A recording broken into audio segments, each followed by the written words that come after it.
Olá, sabe, a arte é muito mais do que só algo bonito para pendurar na parede, não é? Ela pode ser uma ferramenta, uma voz, até mesmo uma forma de revolução. E é exatamente isso que a gente vai explorar hoje, seguindo a jornada de uma estudante que mergulhou fundo no poder que a arte tem de provocar mudança.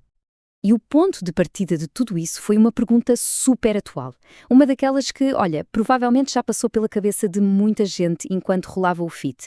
Será que um meme, uma coisa tão passageira e muitas vezes engraçada, pode mesmo ser um instrumento de mudança social?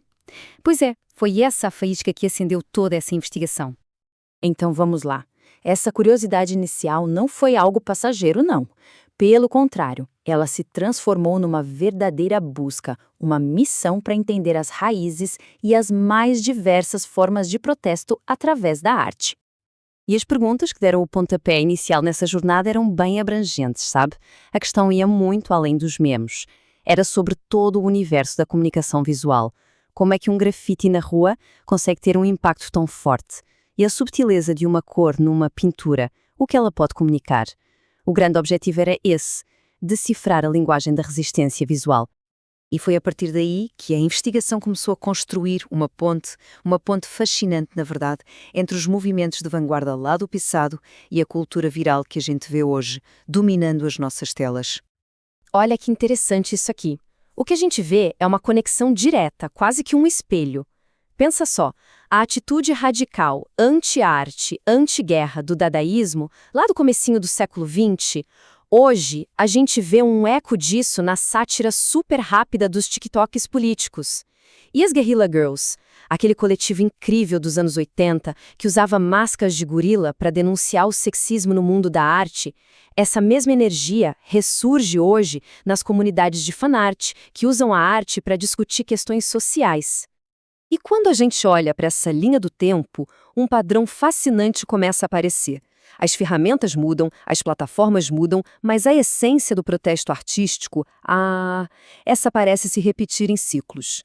A gente sai dos cafés de Zurique na Primeira Guerra, passa pelos muros das cidades e chega nos nossos feeds. O impulso de desafiar o sistema com criatividade é o mesmo, ele só se reinventa. E a pesquisa não ficou só nos livros, não. Foi uma verdadeira imersão em todo o tipo de mídia. Sim, teve a parte teórica, com textos sobre ativismo visual, claro, mas também teve documentários, como aquele sobre o Banksy, sabe? E filmes com mensagens sociais super fortes, como Parasita e Cidade de Deus. Essa mistura toda foi fundamental para entender o fenómeno de uma forma bem mais completa. Certo, e toda essa bagagem, essa imersão em textos, filmes, arte, não era só para acumular conhecimento. Foi o empurrão que faltava para transformar a teoria em prática, para pegar tudo o que foi aprendido e criar algo novo, algo original. E como foi esse processo criativo? Bem, ele foi super metódico. Primeiro, uma pesquisa bem a fundo sobre simbolismo, o significado das cores, essas coisas. Depois a parte de montar painéis de inspiração, os famosos mood boards, sabe? Para ajudar a visualizar as ideias. E só aí, com tudo isso em mãos, é que veio a criação digital. E o objetivo final? Partilhar esse trabalho e, claro, começar conversas online. Mas aqui vem um ponto-chave, um desafio que a própria estudante se colocou e que é super importante: fugir do óbvio. A ideia não era usar aqueles símbolos de protesto que todo o mundo já conhece, não. A meta era bem mais ambiciosa: desenvolver uma linguagem visual própria, algo mais sutil, mais pessoal e, por isso mesmo, com muito mais força. E aqui a gente vê na prática como isso funcionou. Por exemplo, a paleta roxa, que tem toda uma história com o feminismo, foi usada para reler ícones como a Frida Kahlo. Os tons de verde, claro, deram o tom de peças sobre ambientalismo. E olha que interessante, até um símbolo menos comum, como o corvo, foi usado para representar uma resistência mais silenciosa, observadora. O resultado de tudo isso? Um portfólio super rico e variado. Teve releitura de ícones como a Mafalda, teve fanart explorando temas de resistência em obras da cultura pop e até posts de blog analisando essa relação entre arte e revolução. E para fechar com chave de ouro, tudo isso virou conteúdo no TikTok, levando a discussão para uma das plataformas mais pulsantes do momento.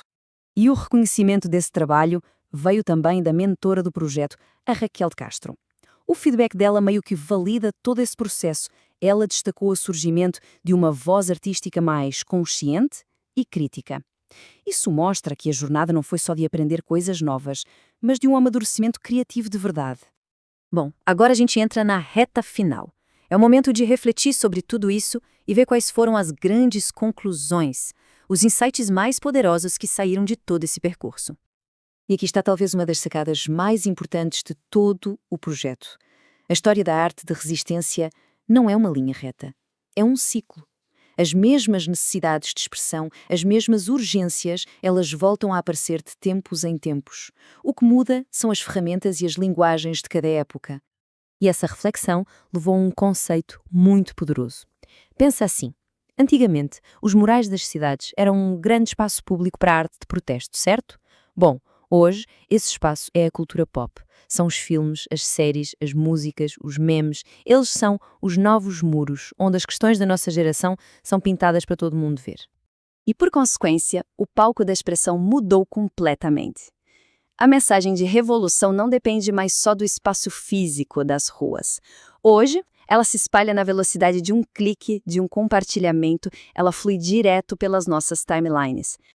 E no fim das contas, a nível pessoal, a grande transformação foi o desenvolvimento de um olhar mais crítico. Sabe? Aquela capacidade de não só consumir uma imagem, mas de questioná-la, de ir atrás da mensagem, da intenção, do que está por trás de cada obra. Não importa se é uma pintura clássica no museu ou uma imagem que aparece no feed. E para fechar, fica uma pergunta que é quase um espelho. Depois de acompanhar toda essa evolução da arte de resistência, das ruas até às telas dos nossos celulares, a questão que fica no ar é: se a gente tivesse uma mensagem urgente para partilhar com o mundo, como é que a gente faria isso hoje? Que moral a gente escolheria?